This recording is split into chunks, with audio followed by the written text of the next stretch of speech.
La Herrería. Laboratorio de radiopoesía de la Fundación Centro de Poesía José Hierro. Un programa que recoge la herencia radiofónica del poeta José Hierro, que trabajó durante 30 años en Radio Nacional de España y es fruto de un laboratorio de voz y radiopoesía que lleva desarrollándose en la Fundación Centro de Poesía José Hierro desde octubre de 2018.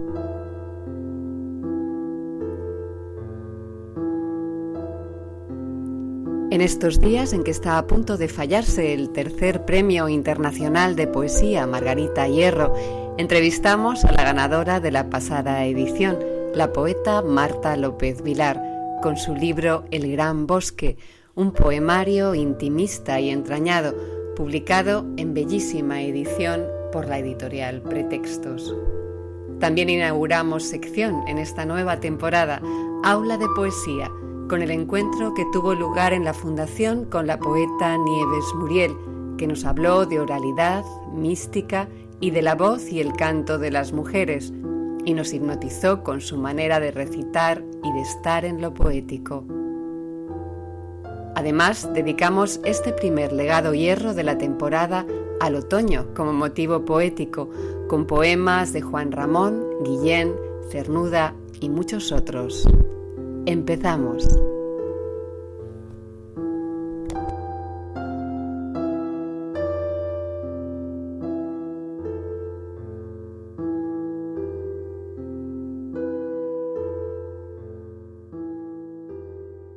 Cuando comes en un bar, ¿te sobra comida? Del 15 de octubre al 15 de noviembre no se tira nada. La Asociación de Jóvenes Empresarios de Getafe repartirá entre los hosteleros envases y bolsas para que sus clientes puedan llevarse a casa la comida que les sobra. Recuerda, con AGE no se tira nada. Patrocinan y colaboran Ayuntamiento de Getafe y Getafe Iniciativas GISA. Descubre el Centro de Fisioterapia, Salud y Bienestar Garbal. Estamos en Getafe Norte, Avenida María Zambrano, número 4. Fisioterapia, suelo pélvico, nutrición, pilates, entrenador personal. Además, completamos nuestros servicios con un área de atención personal, psicología, PNL y coaching. Aprovéchate de los descuentos. Llámanos al 640 12 51 35 y reserva tu cita en el Centro de Fisioterapia, Salud y Bienestar Garbal.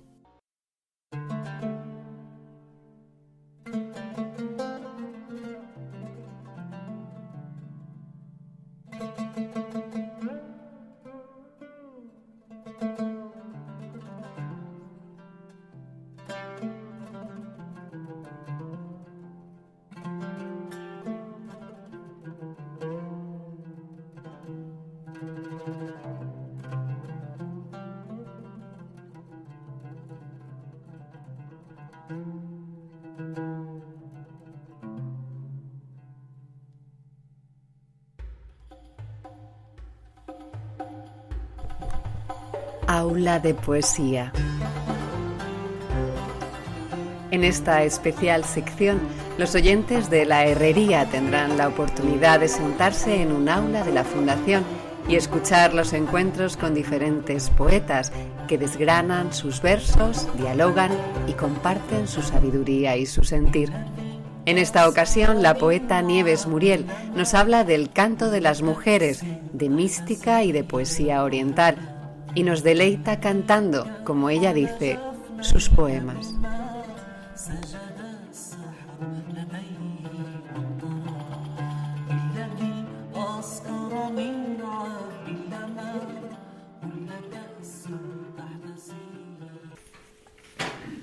Me ha costado venir aquí, ¿eh? Lo digo para relajarme.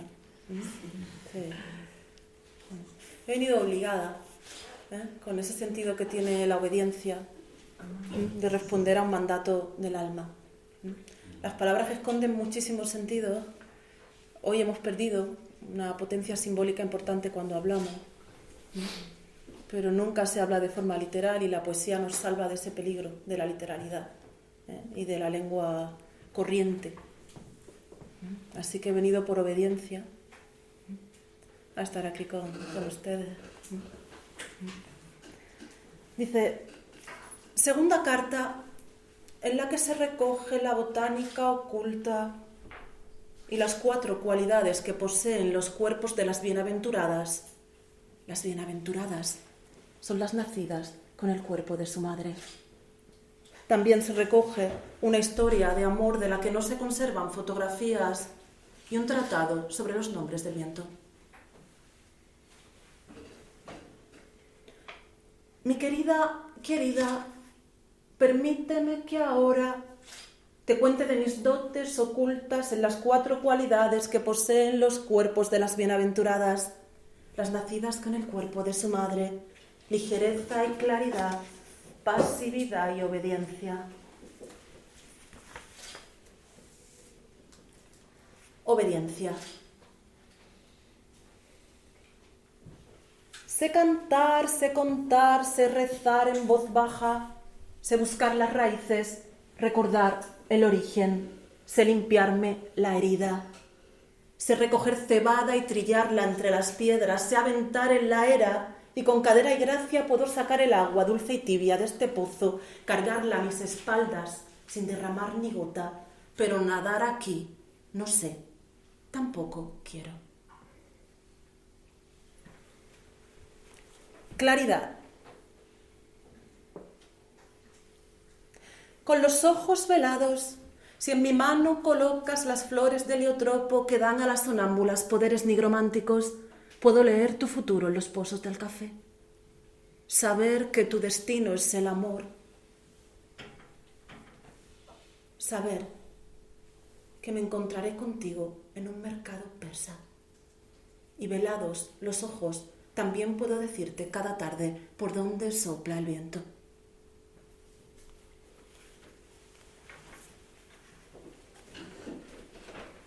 Pasividad.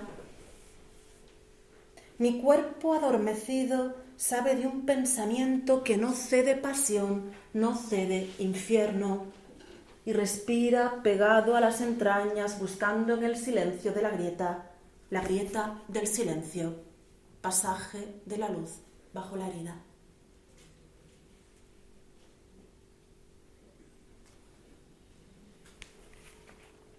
Ligereza. Debajo del barómetro, yo he bebido los vientos desde niña, mi cuerpo canta y sabe los vientos y los nombres en mi lengua y en una lengua extraña, arcaica como los viejos animales, al borde de la sombra. ¿Qué tal?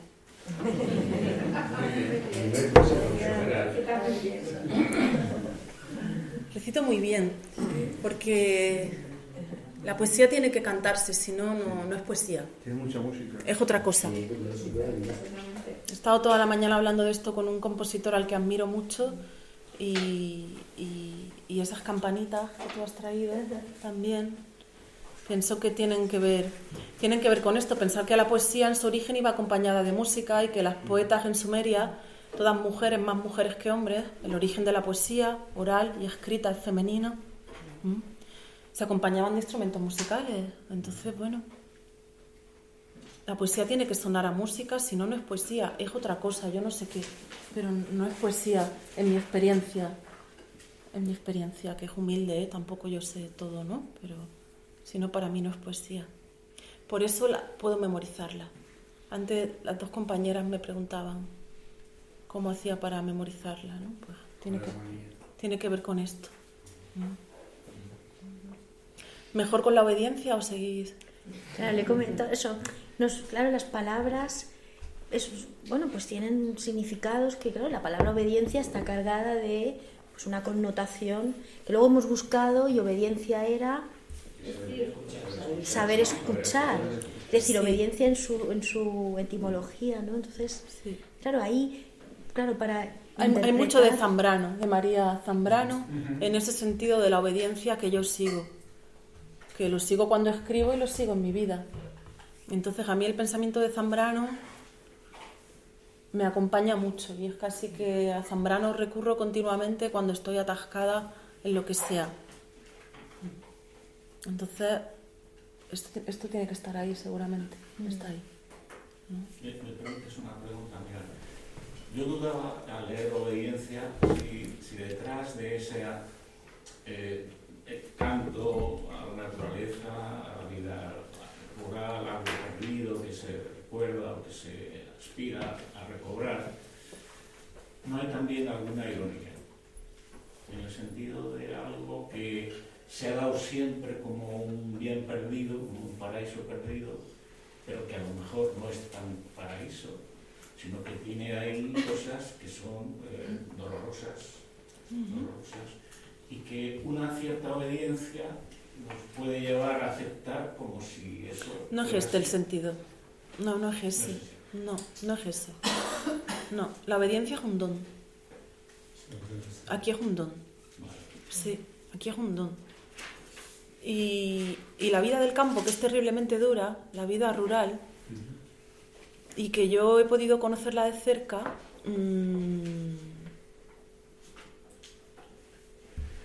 custodia un sufrimiento, ¿no?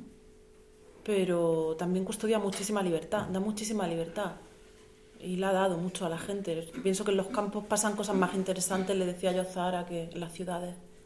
Yo vivo en el campo, claro, también es una opción de vida, ¿no? Y el campo está mucho en mi poesía, creo, ¿no? Sí. No sé. Sí.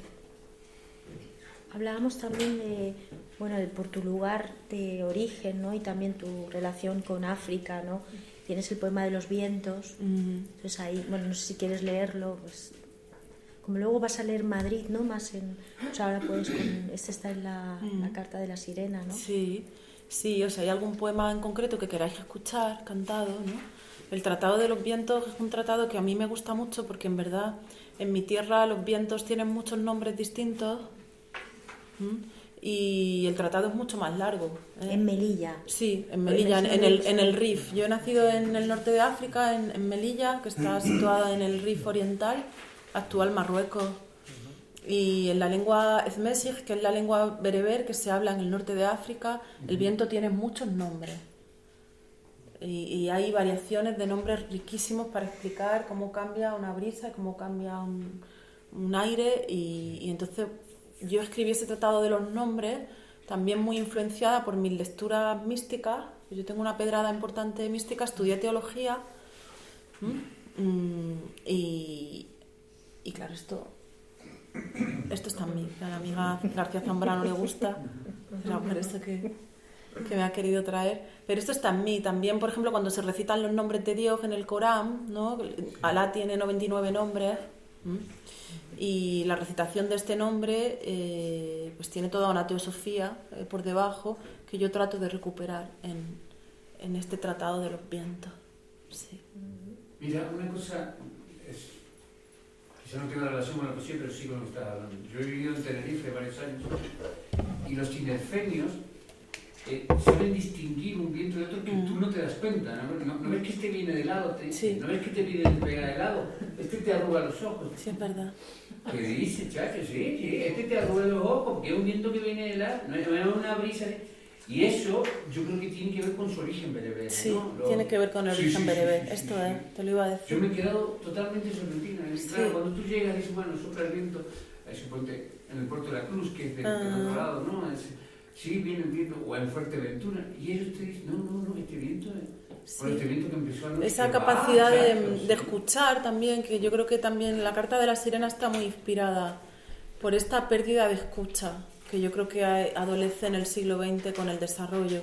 Hay una pérdida de escucha de los medios naturales, de cómo cambia la luz, escuchamos mucho menos porque hay mucho ruido dentro y mucho ruido por fuera, entonces estamos mucho menos atentas a la cantidad de cosas que pasan, incluso con la luz, ¿no? Aquí en Madrid tenéis una luz maravillosa, ¿no? Y bueno, pues esta escucha a mí me acompaña, ¿no? Y creo que también está en mi poesía, creo, ¿no? No sé. Y también la lentitud, ¿no? Y también la lentitud, sí, la lentitud es un don. En mi tierra se dice que la prisa mata. Sí. Y pues vamos muy despacio y llegamos tarde a todo. Llegamos tarde a todo. ¿Os canto algún viento? Sí. Luego también es fundamental, siempre está Hadewig de Amberes, siempre está en mi experiencia de escritura, y lo está cuando hago crítica literaria, también lo está aquí. Hadewig fue una mística y una poeta fundamental del siglo XIII, y ella tiene también escrito un tratado maravilloso sobre los nombres del amor. ¿No? Dice: quien conoce el amor y sabe de sus idas y venidas puede entender que su nombre más alto sea infierno. Sí, esto escribe Hadewig, a la que tenéis que leer. Y Hadewig de Amberes, yo ahora lo escribo ahí en la pizarra, y está bien traducida, y hay unas ediciones maravillosas hechas por Victoria Cirlot y por María Tabullo, y bueno, pues hay que leerla muchísimo. Ella explica cuáles son los nombres del amor. Hace un tratado sobre los nombres del amor, y bueno, pues esto también sería un diálogo con Hadewig de Amberes. Toda mi experiencia de la poesía dialoga continuamente, casi siempre con más mujeres que hombres. ¿Por qué? No lo sé, porque yo me he educado en la cultura masculina. Y me he formado en la alta cultura masculina, estudié 3 carreras, pero no sé por qué yo termino dialogando con más mujeres que hombres. Quizá por eso. Quizás por eso. Precisamente. Dice: breve tratado sobre los nombres del viento. 1. Mi cuerpo canta y sabe el nombre de ese viento que llaman de bolina, que golpea con fuerza mis ventanas, me revuelve el cabello y azota mis costados cada vez que me dejo llevar por las inercias, y me obliga a ajustarme cuando menos lo espero, haciéndome volver a mis asuntos. 2.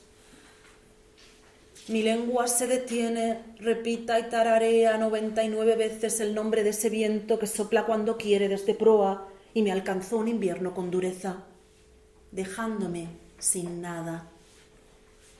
Fuese un tiempo impreciso, perdidas mis agujas de mareo y yo perdida.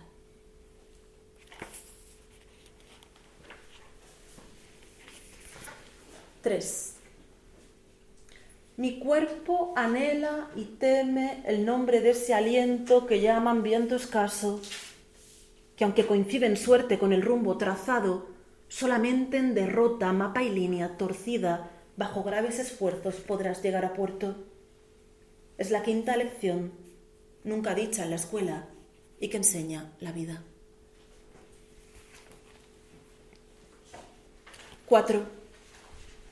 Mis hombros encendidos bajo el gran sol de mayo festejan la llegada de ese viento que llaman viento etéseo, que muda cada año en la época apropiada y es migrante y huidizo, igual que algunas aves y gentes que conozco.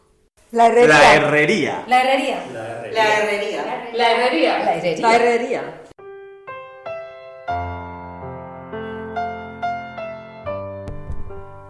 En el programa de hoy entrevistamos a la poeta Marta López Vilar, que fue ganadora del 2º Premio Internacional de Poesía José Hierro con un espléndido libro, El Gran Bosque, publicado por Pretextos, en el que la naturaleza actúa como cuna y acogimiento dentro de una situación extrema de soledad e incomunicación.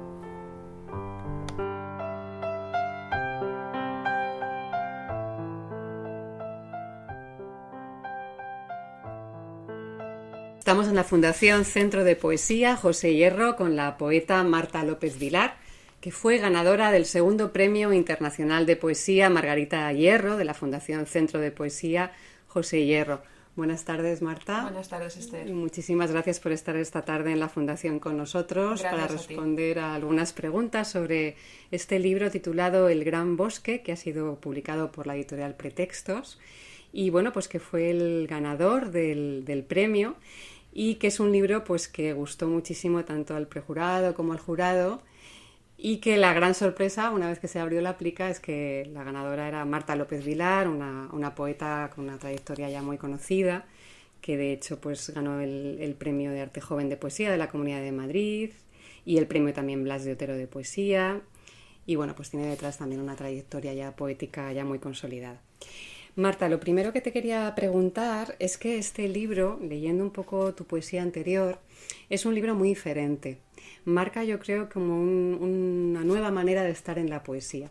Si en otros libros pareciera como si la voz poética se pudiera meter en los pasos de otras poetas o de otros personajes, en este libro la identidad es mucho más centralizada, ¿no? Hay un yo que habla desde el principio y que habla de una forma mucho más íntima. ¿Cómo te sientes con esta nueva forma de estar en la poesía? Y si crees que esto va a tener una continuidad o ha sido un libro en concreto y que después seguirás otros caminos, que supongo que ya estarás siguiendo. Uh-huh. Bueno, es una pregunta bastante interesante porque nunca sé qué va a ser de mí en un futuro próximo, pero creo que no va a ser algo puntual. Me siento mucho más cómoda con esta desnudez estética o técnica poética, en este caso ideológica dentro de la poesía, desnudando y mostrando sobre todo un yo que yo creo que siempre estaba ahí, evidentemente, pero que tuvo que ocurrir este acontecimiento de vivir fuera, de sentirte extranjera, para poder comenzar a nombrar las cosas con una identidad completamente nueva. Es cierto que hasta para mí fue sorprendente encontrarme con una escritura diametralmente opuesta a lo que había hecho en libros anteriores. En un primer momento me sentía rara, porque es como transitar por un sendero intransitado por tu propia voz, pero que luego comencé a sentir cierto reconocimiento que al fin y al cabo hablaba de mí. Entonces no creo que sea algo puntual. Escribo con mucha lentitud, pero las cosas posteriores que he estado haciendo, que estoy haciendo más concretamente, siguen un poco ese sendero tan nuevo para mí que creo que tan necesario. Uh-huh. Mencionas un acontecimiento vital, una sensación de extranjería, que es un poco el motor de este libro. ¿Nos puedes contar un poco algo de ese acontecimiento vital? Sí, bueno, yo hace un tiempo me tuve que marchar fuera de España. Estuve viviendo en Hungría, más concretamente en una ciudad del este del país, muy cerca de Rumanía, a 30 kilómetros, se llama Debrecen. Estuve trabajando y viviendo allí. El cambio fue radical porque fue como de repente sentirme rodeada de un lugar que no reconocía en absoluto, no reconocía el paisaje, no reconocía la cultura, no reconocía ni muchísimo menos el idioma. Una ciudad en la que me resultaba imposible poder descifrar qué es lo que me rodeaba. Caminaba por las calles y era incapaz de poder reconocer qué era cada tienda, ¿no? Simplemente me tenía que mirar los escaparates, pero era muy difícil poder identificar. Cuando pasaban las personas junto a mí no podía descifrar ni una más mínima palabra. Y esa sensación de no poder comunicarte con aquello que te rodea, de no reconocer aquello que te rodea, hace que se abra dentro de ti como una especie de grieta, ¿no? En mi caso fue así, una grieta esculpida también a golpe de soledad, porque evidentemente te sientes muy, muy sola en medio de ese lugar nuevo, pero muy desconcertante por otro lado. Y bueno, y a partir de ahí comencé a generar ciertos patrones vitales de intentar agarrarme o reconstruirme en ese nuevo lugar, ¿no? Y ese gran bosque era un lugar real, era un pequeño bosque que estaba a las afueras de la ciudad, el Najurdu, en el que era mi lugar, digamos, de escape. La ciudad no me ofrecía muchas salidas culturales, entonces siempre que el tiempo y la climatología lo permitía, que no es fácil porque... Claro que sería complicado también, ¿no? Sí, no, los inviernos españoles no tienen nada que ver, los inviernos mediterráneos con los inviernos del este de Europa, pero siempre que el clima me lo permitía me escapaba a caminar por ese bosque, ¿no? Y comencé a entrar en contacto con una parte de mí que desconocía, que yo siempre he sido muchas referencias clásicas, ¿no? de la ruina, del mundo clásico, griego sobre todo, y de repente comencé a encontrarme en esas hojas que iban muriendo lentamente, en esos senderos completamente opacados por las arboledas, llenos de animales, de sonidos extraños, de insectos, y comencé a encontrarme ahí. Y a partir de ese momento, de esa grieta abierta, comenzó a fluir como una especie de magma extraño, de comunicación nueva, indescifrable para mí también, muy quebrada en muchas ocasiones, pero que ya me llevó a practicarlo, digamos, a ponerlo en práctica en mi día a día, ¿no? Empecé a entrar en contacto no solamente con ese gran bosque, que es el tema central del libro, evidentemente, de hecho la primera parte se centra específicamente en ese mundo natural también un poco casi como una Alicia en el País de las Maravillas o de las Pesadillas, no se sabe bien, porque los primeros poemas son muy inquietantes, ¿no? De no reconocimiento, de ese miedo al ruido, o de no saber qué quiere decirte ese ruido. Y luego una segunda parte que nace desde ese gran bosque, pero que es la ciudad como tal, esa ciudad con mayúsculas. Siempre me gusta además también decir que el gran bosque es con mayúsculas porque es un lugar real, físico, y esa ciudad también con mayúsculas en el que empiezo a reconstruirme también a través de ese paisaje extraño, nevado, de mucha soledad, pero también de mucho deslumbramiento, ¿no? Comencé a ver cierta belleza, o mucha belleza, mejor dicho, en un lugar en el que yo con mis ojos anteriores, mis ojos antiguos, nunca hubiera podido encontrar, ¿no? La sinagoga que tenía enfrente de casa, los niños, los caracoles que emergían, de repente aparecían cuando llegaba la primavera tan tardía, o las pequeñas flores que comenzaban a emerger de la nieve. Esas pequeñas cosas que aparentemente no tienen ningún tipo de importancia, para mí fue un nuevo lenguaje, o fue el lenguaje. Los poemas del Gran Bosque son poemas muy introspectivos, y realmente es muy interesante cuando dices, claro, que el lenguaje era desconocido y te sentías perdida, y es como si a partir de ese estar perdido en el lenguaje, ¿no?, la identidad formada a través del lenguaje se hubiera quebrado y se llegase a otra capa un poquito más profunda, tal vez, ¿no? Porque comparando estos poemas con tus poemas anteriores, pareciera como que estás en otro estrato, prácticamente. ¿Qué opinas de esto? Sí, fue como una especie de catábasis, o sea, fue como un descenso, o fue un descenso realmente, un descenso a mí misma y un descenso a mi propia identidad y como tal a mi propio lenguaje. O sea, tú existes cuando puedes nombrar. Y no hablo de nombrar simplemente poniendo palabras a las cosas, ¿no?, para que nos entienda todo el mundo. Hay muchas maneras de nombrar, y una manera de nombrar es no decir, y sobre todo intentar recortar aquello que ves o aquello que sientes, aunque sabes que es innombrable, que no puedes, ¿no? El vacío no se nombra, ¿no? La soledad que sentí en ese momento no podía nombrarse, ¿no? El no identificar nada no podía nombrarse. Sin embargo, comencé a nombrar a través de, pues eso, un caracol que mi vecino de 5 años me enseñó de repente, o ir a trabajar y encontrarme, pues eso, unas flores rojas que emergían de la nieve. Eso son otra manera de decir la nieve, otra manera de decir la flor, otra manera de decir el caracol o el niño. El niño, en este caso, que lo nombras además en un poema muy bello, ¿no? El niño forma casi parte de esa naturaleza que te acoge, ¿no? Sí. Más que los humanos que le rodean, ¿no? Sí. O sea, a lo mejor el niño todavía está en un estadio muy cercano a lo natural, Sí. y como que en esa situación de extranjería no distingue, ¿no? Y no rechaza, tal vez. Completamente cierto, porque además me gusta que me hayas hecho esta pregunta, porque muy pocas personas han reparado en ello. Y es que es un libro en el que no aparecen personas adultas, no aparece casi ninguna presencia adulta en realidad en el libro. Aparecen niños o lo natural. Quizá porque tienen esos ojos limpios, ¿no? Esa mirada blanca, de no importar que no le entendiera o que él no me entendiera a mí. Y de hecho me ocurrió a lo largo de mi estancia allí el poder estar en contacto, quizá también por mi precariedad en el idioma, ¿no? Que aprendí muy poquito de húngaro, pues quizá me sentía más cercana, evidentemente, de esa inocencia infantil, ¿no? Pero sí que tuve encuentros con niños que sí que me conectaron con esa nueva manera de nombrar. Estaba mi vecino, pero estaba también un niño, ¿no?, en uno de los mercados de Navidad de Debrecen, ¿no?, cuando me regaló una figurita de jengibre, que no hizo falta que nos dijéramos nada, pero supe que ese niño estaba nombrando la ternura, ¿no?, al fin y al cabo. Entonces es cierto que la presencia del niño, de lo natural o de los animales, al fin y al cabo de lo puro, está mucho más presente que las presencias adultas, que prácticamente no están, o están de manera muy difuminada, o si están de manera puntual, eso es puntual. También yo creo que es un libro que tiene una gran espiritualidad. No sé si era algo que habías sentido antes o que de repente surgió ahí como un poco una compensación por lo que no recibías por la parte humana de lo que estabas viviendo. Es posible, es verdad, bueno, me considero una persona bastante espiritual, y que en mi anterior libro, En las aguas de octubre, ya comenzaba a atisbarse, ¿no? No soy religiosa, pero sí que tengo, bueno, sí me considero una persona bastante espiritual, pero sí es cierto que se elevó a la 8ª potencia en un momento de desposesión absoluta, así como los místicos, no, ni mucho menos me quiero comparar a ellos, ¿no? Pero bueno, que son esos mismos procesos, ¿no?, de lo espiritual, de lo intangible, de lo abstracto que se genera dentro de ti para reconstruirte, ¿no?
también es un libro que habla de la identidad, yo creo que en primera instancia. Por eso también se nombra mucho el yo lírico, ¿no? El yo que habla en primera persona.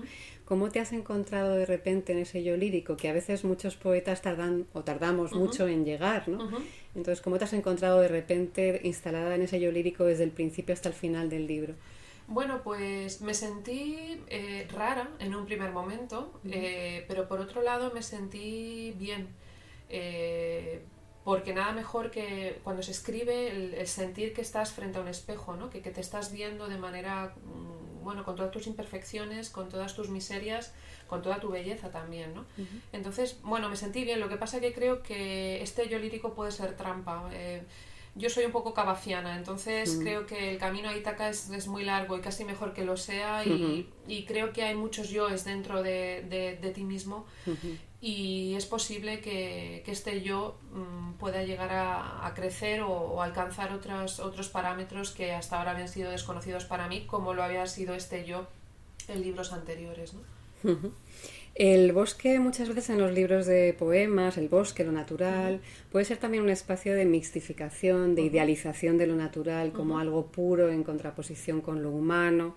¿Tú crees que se incurre también en eso en este libro, o hay un matiz más de acogimiento, más espontáneo, más fluido? Lo siento más como un lugar de acogimiento, como un lugar de origen, de regreso a un origen muy zambrano en ese sentido, en esos claros del bosque, ¿no? Ese contemplar el origen, la esencia o la primera semilla, que no como un lugar idealizado en ningún momento. No, o sea, me gustan mucho los románticos alemanes, ese idealismo alemán, pero en este sentido no lo siento así, porque de hecho hay poemas en los que generan bastante inquietud, sobre todo al comienzo, ¿no? Esas visualizaciones de las lechuzas, del sonido, de cosas que realmente no, para la voz poética en ese mismo instante no era algo agradable. Después se torna en eso, ¿no? Porque al contemplarlo te vuelves eso, pero en ningún momento, precisamente porque te acoge, ¿no? Pero en ningún momento lo sentí como un lugar idealizado o de torre de marfil, de apartamiento, o de evasión o de huida de un lugar que podía resultarme tan ajeno que me generara angustia. En ningún momento fue así. Qué curioso, porque es casi como aprender un nuevo lenguaje, ¿no? El escuchar esos sonidos que a veces también nos asustan, evidentemente, porque no sabemos qué va a venir después del sonido y tampoco sabemos qué significan, ¿no? Exactamente. Entonces yo creo que también es una zona como de exploración, ¿no? De ir poco a poco. Claro. No sabemos ni siquiera qué emite esos sonidos, a quién lo emite. O sea, yo escuchaba sonidos de pájaros, de animales, de pisadas incluso, que no sabía bien. No se veía porque además era una zona bastante frondosa, entonces no era incapaz de poder ver nada, pero sí que lo escuchaba, ¿no? Y eso, claro, genera inquietud. Hay mucha gente que piensa que escribir un libro de poesía, como también pintar un cuadro y otras actividades artísticas, tiene en el fondo a veces un componente terapéutico, aunque a veces no sea buscado, pero es como si no se dejara morir esa emoción y se transformara en otra cosa. ¿Tú consideras que escribir este libro para ti en ese momento fue terapéutico? ¿Y lo escribiste en esas condiciones allí mismo o lo escribiste a posteriori?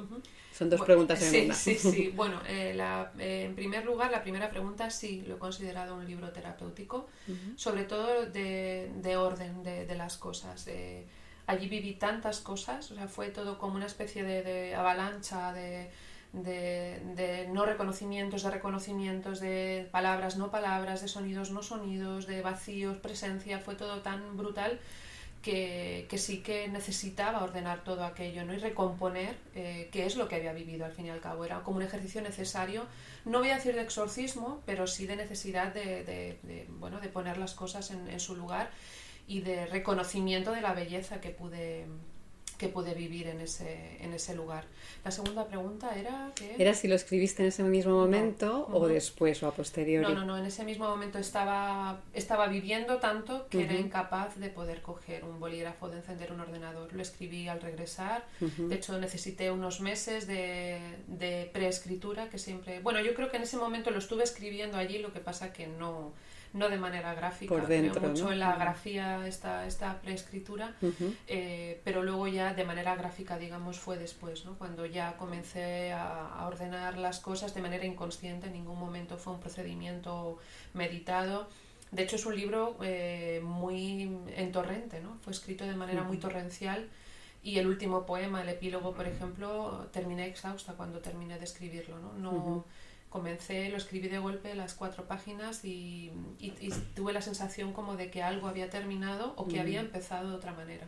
Claro, como cerrar un ciclo, ¿no? Sí, Decían, o abrirlo, pero de manera distinta. Sí, decían los druidas que el bosque es un lugar de iniciación, ¿no? Es un lugar de paso, digamos, ¿no? Un rito de paso. No sé si lo has vivido así también. Sí, es un rito de iniciación. O sea, este libro, he comentado antes que puede ser una catábasis, ¿no? Por esta influencia griega que tengo, ¿no? De descenso al Hades, en parte podría serlo también, o de contacto con la core en Eleusis, podría serlo también. Pero sí que ha sido un libro muy iniciático de apertura, de cuando se abre algo en ti, una grieta que se abre, que podría ser una imagen como negativa, pero que en mi caso creo que fue positiva y que de hecho ahora siento un reconocimiento y cierta alegría por haber vivido todo aquello, ¿no? Porque en el fondo el contenido ha sido algo hermoso para mí. Y en todo caso el resultado es una grandísima belleza, Marta, y yo creo que llega muchísimo en la lectura. Gracias. De hecho, cuando hemos visto en la fundación, hemos visto con los alumnos los poemas del libro, la verdad que se han emocionado mucho y les ha llegado profundamente, o sea que te tengo que dar de nuevo la enhorabuena. Muchas gracias. Por haber obtenido este premio y sobre todo por haber escrito este bellísimo libro. Te quería también preguntar, ya para finalizar, si nos puedes adelantar en qué estás ahora, en qué estás trabajando, si tienes algún libro en marcha o tienes prevista alguna publicación próximamente. Bueno, publicación prevista no tengo. Me he lanzado a la piscina de la novela, que era algo que llevaba ya años meditando y tomando notas y escribiendo. De hecho, hay algunas cosas, algunos capítulos ya avanzados. Y en poesía pues tengo algunas cosas sueltas que tengo más o menos como una idea vaga de lo que puede llegar a concluir, pero de momento no podría certificarlo, ¿no? De ahí como me están llegando demasiadas ideas, ahora mismo son cosas sueltas y no puedo hacer realmente un patrón ordenado ni lógico de lo que estoy haciendo. La novela sí la tengo más estructurada y más trabajada. Esperaremos ambas novedades, tanto novela como poemario. Gracias. Y te quería pedir ya por último que nos leas un poema del Gran Bosque, también para que los oyentes de la Herrería puedan pues ver un poco cómo es tu poesía y puedan escucharla. Perfecto. Pues voy a leer un poema, que estábamos hablando de mucha naturaleza, de muchos bosques, o del bosque como tal, el Gran Bosque, un poema titulado El árbol. El árbol. Miro el árbol bañado por el sol. Miro sus ramas, sus hojas, cómo sus raíces salen de la tierra. Amanece y nada parece acabar nunca. Todo desde su principio. El viento, el pájaro pequeño que me mira desde el árbol, la hierba que crece alrededor. Acerco mi mano hacia la luz del sol entre las ramas. Es como si pudiera acariciarlo. Me quedo detenida bajo el árbol. Todo cabe en esa luz atravesando las hojas. Todo cabe. Todo cabe en mis dedos. Mi nombre, de repente. Mi corazón, de repente. Hermoso árbol que no conoce la noche. Cuida de mí. Pues muchísimas gracias, Marta, una belleza este poema y además ese sello nos hace entrar completamente en la experiencia, que es una de las grandes bazas del libro, ¿no? Que hace que cualquier lector se acerque a una experiencia similar. Muchísimas gracias, Marta López Vilar, por estar aquí y enhorabuena de nuevo por este magnífico libro. Y recordamos que dentro de poco también se fallará el tercer Premio Internacional de Poesía Margarita Hierro, que estamos deseando ver cuál es el siguiente libro. Y bueno, pues también entrevistaremos al ganadora. Será seguramente otro libro magnífico como el de Marta. Muchas gracias, Marta. Muchas gracias, Esther. Un placer tenerte en la Herrería. El placer es mío. La Herrería. La Herrería. La Herrería. La Herrería. La Herrería. La Herrería. La Herrería. La Herrería.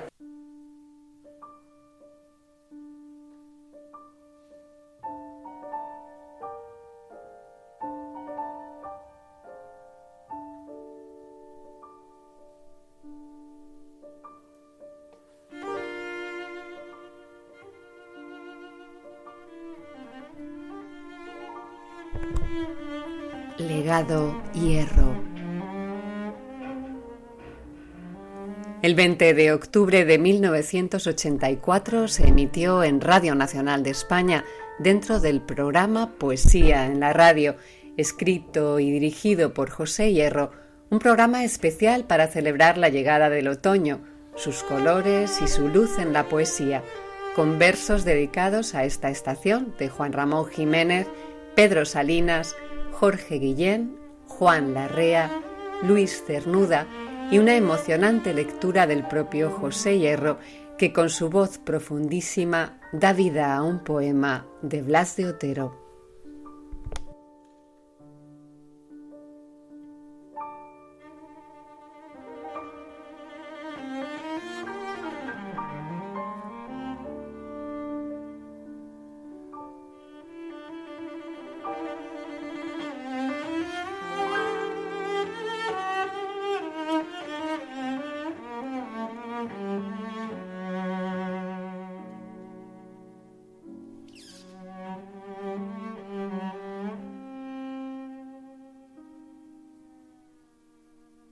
Puede decirse con evidente exageración que el otoño es un motivo poético de no muy lejano descubrimiento. Ya sé que no es una verdad absoluta, que en poetas del Renacimiento y del Barroco pueden espigarse algunos ejemplos, entre los que destaca naturalmente el poema de Fray Luis al licenciado Juan de Grial. Pero el otoño ha sido materia menor si lo comparamos con cualquiera de las otras estaciones del año. La primavera, sobre todo, la estación florida, tantas veces emblema de la juventud. La proclividad a la melancolía de los románticos y el refinamiento colorista de los contemporáneos son la causa principal de que el otoño haya sido reivindicado para la lírica. El espacio de hoy está dedicado a recordar algunos ejemplos de poetas contemporáneos que tienen al otoño como motivo inspirador. Y en primer lugar, Juan Ramón Jiménez, del que pasamos a escuchar El Otoñado.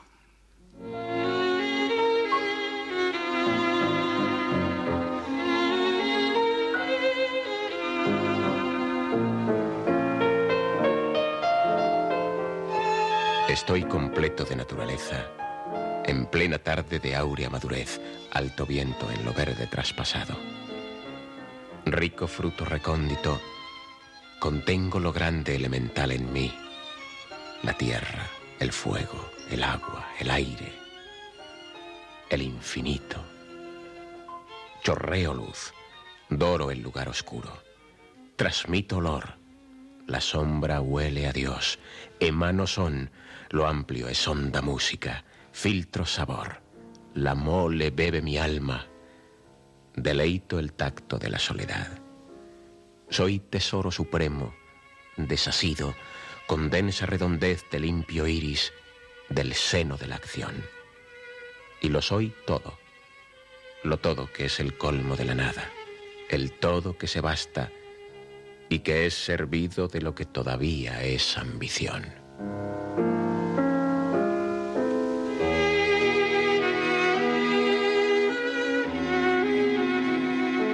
Si el otoñado contiene en sí lo grande elemental, todo el otoño es para Pedro Salinas esa última hoja desprendida del árbol, rubia, desheredada, que el viento alza hasta el cielo.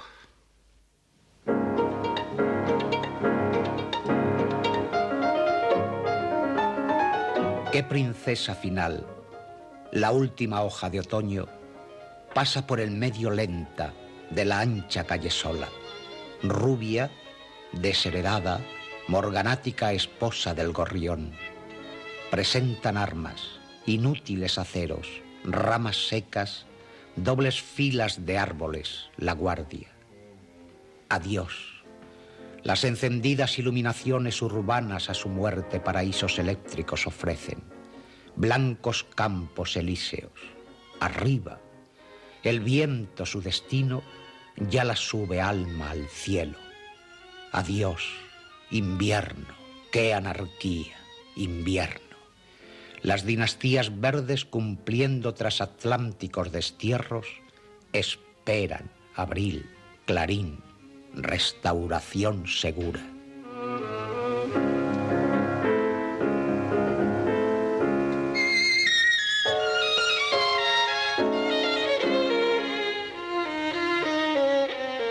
Jorge Guillén ve el otoño como una isla, como un gozo, como una claridad hecha de luz antigua.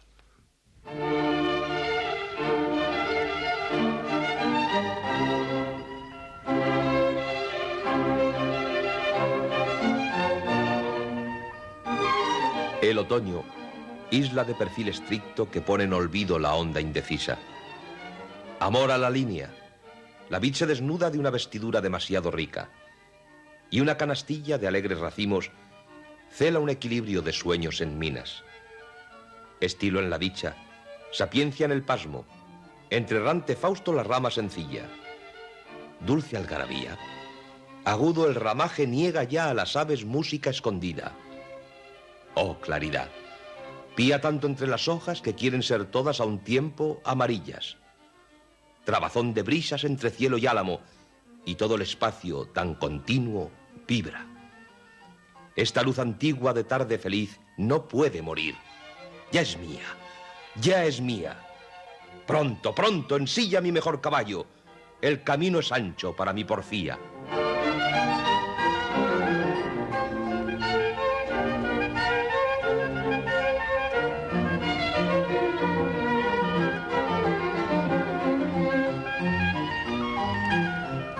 Ahora el otoño aparece como una criatura irreal, como un motín de imágenes irracionales, perdidos casi totalmente sus contactos con la realidad. Escuchemos este poema, Otoño IV, el obsequioso, de Juan Larrea.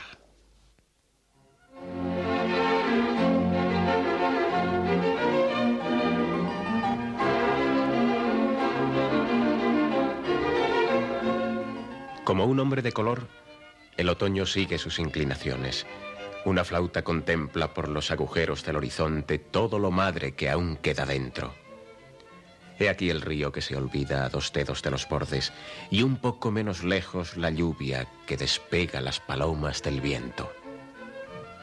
La lluvia registra los días hasta el fondo de los ojos que viajan a la velocidad de los ritmos conocidos. La lluvia mientras llueve es toda oídos y ay del que como un piano no se muerda los labios. Allí a las plantas del ocaso la ciudad se estira y arde por los 4 costados. Un emigrante brota de trecho en trecho. Su barba crece a medida que te alejas de mi pecho, describiendo un círculo instintivo. Pero a la hora en que el cinema baja los peldaños de mármol que conducen al fondo de cada espectador, el nivel del silencio oscila como una flor hecha olvido por un resto de delicadeza. La luz se arrastra cortando los rastrojos como la cola del perro que levanta la tristeza. Y el horizonte se dobla bajo el peso de mis ojos. Verde de mar, o sobre todo, o nada. Al borde del abismo de los oscuros labradores, nuestra suerte está echada. Horizonte, horizonte, ¿estás seguro? Llueve a campos perdidos pedernal de mi mirada.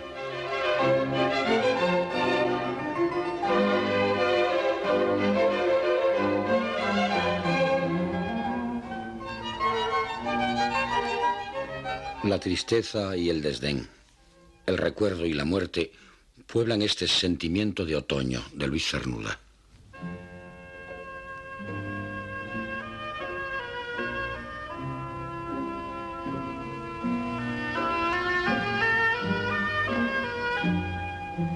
Llueve el otoño aún verde como entonces sobre los viejos mármoles, con aroma vacío, abriendo sueños. Y el cuerpo se abandona. Hay formas transparentes por el valle, embeleso en las fuentes, y entre el vasto aire pálido ya brillan unas celestes alas. Tras de las voces frescas queda el halo virginal de la muerte. Nada pesa, ganado ni perdido. Lánguido va el recuerdo. Todo es verdad, menos el odio, yerto como ese gris celaje, pasando vanamente sobre el oro, hecho sombra iracunda.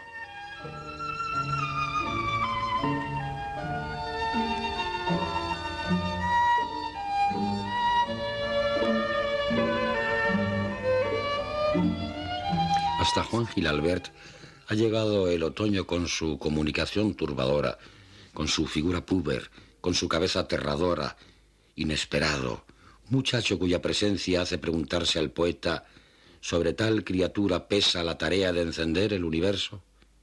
Escuchemos este poema de Juan Gil Albert titulado Una vez el otoño.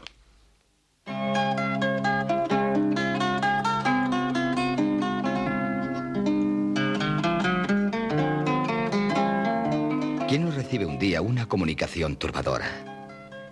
Y si sabe escucharla, reconoce en ella la voz de su predestinación. Una vez el otoño, en el temblor de sus primeras apariciones, vino a buscar junto a mí refugio a su desconocimiento de la vida.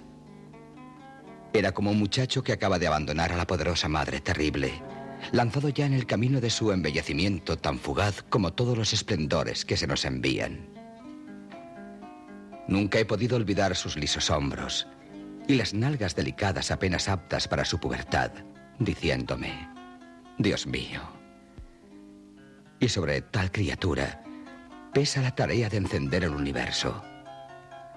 Quizás la intensidad misteriosa de su fecunda labor radicaba en su cabeza aterradora, respirando bajo la molicie de sus cabellos como una higuera entre la voracidad de sus pámpanos. En torno a su boca, como el higo maduro, se presentía ya el atolondramiento de las abejas de oro, y por la línea de las mejillas parecía crecerle ese verdín de la materia ante el cual el hombre virginal se estremece. ¿Cómo hablar de su voz que apenas dice nada, pero cuya densidad hace desprenderse las hojas para mejor oírle pegadas a la tierra, y a cuyo son se llenan de un rubor oscuro los racimos de la vid? Desgraciados los que llaman estéril a una unión semejante, porque aquella noche me dejó tan lleno de nacientes sombras que la soledad ha huido para siempre de mi lado, y nadie podrá arrebatarme las impalpables pruebas de mi amor.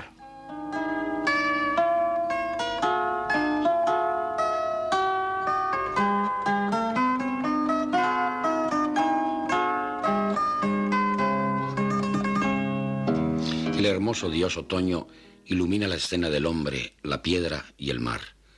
Es el poema Gallarta, de Blas de Otero, recio y misterioso.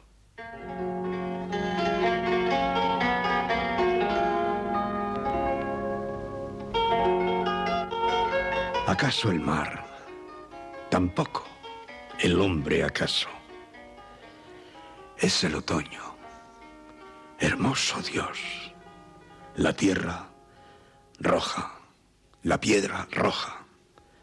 ¿Acaso un árbol como la sangre? Hermoso Dios. La piedra y el hombre. Es el otoño.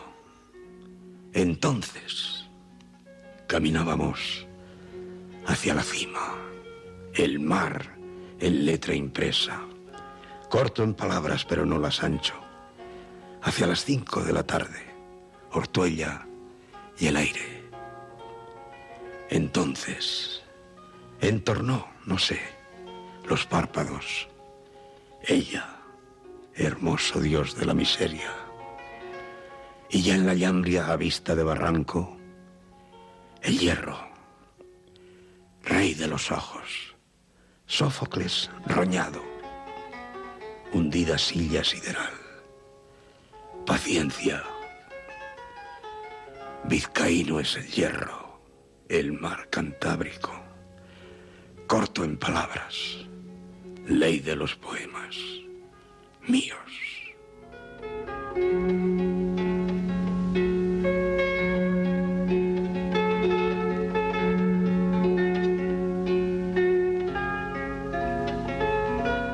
La herrería. La herrería. La herrería. La herrería. La herrería. La herrería. La herrería. Agenda.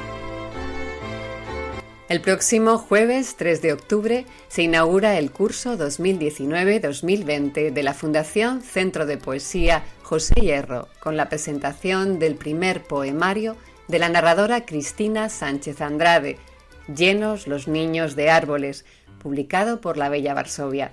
Será en el auditorio del centro a las 19:30 horas. Y el viernes 4 de octubre, Juan Hermoso presenta su poemario Las Furias, publicado por Eolas. Estará acompañado de Julieta Valero y Jordi Doce. Será en la librería Rafael Alberti a las 19 horas. Y el jueves 10 de octubre, la poeta Pilar Adón presenta su libro Las Órdenes, publicado por la Bella Varsovia, en la Fundación Centro de Poesía José Hierro a las 19:30 horas. El miércoles 16 de octubre, el poeta peruano Mauricio Medo, de paso por España, presenta Las Interferencias, publicado por Aidel 6. Participan el autor, Carlos Piera, Berta García Faet y Marcos Cantelli, y será en el auditorio de la Fundación a las 19:30 horas. Y el lunes 21 de octubre, dentro del Festival Getafe Negro, el narrador Javier Azpeitia impartirá una clase magistral sobre novela negra. Será en el auditorio de la Fundación a las 17:30 horas. Y por último, el martes 22 de octubre, dentro del Festival Poemat, tendrá lugar el acto Hierro Hoy, en torno a la vigencia de la figura y la obra del poeta José Hierro. Participarán, entre otros, Alberto Conejero, Marta López Vilar, Susana Obrero y Martín Parra.